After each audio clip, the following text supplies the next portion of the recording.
بھلا اس دن کیا حال ہوگا جب ہم ہر امت میں سے احوال بتانے والے کو بلائیں گے اور تم کو اے نبی صلی اللہ علیہ وآلہ وسلم ان لوگوں کا حال بتانے کو بطور گواہ طلب کریں گے۔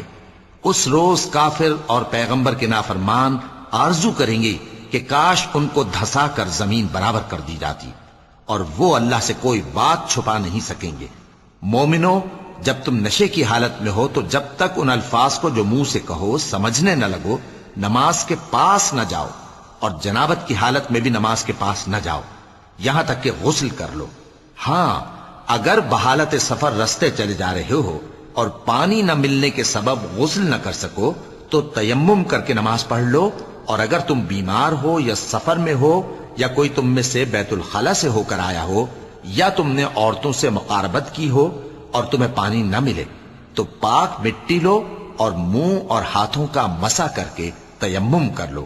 بے شک اللہ معاف کرنے والا ہے، بخشنے والا ہے۔ بھلا تم نے ان لوگوں کو نہیں دیکھا جن کو کتاب سے حصہ دیا گیا تھا کہ وہ گمراہی کو خریدتے ہیں اور چاہتے ہیں کہ تم بھی رستے سے بھٹک جاؤ، اور اللہ تمہارے دشمنوں سے خوب واقف ہے،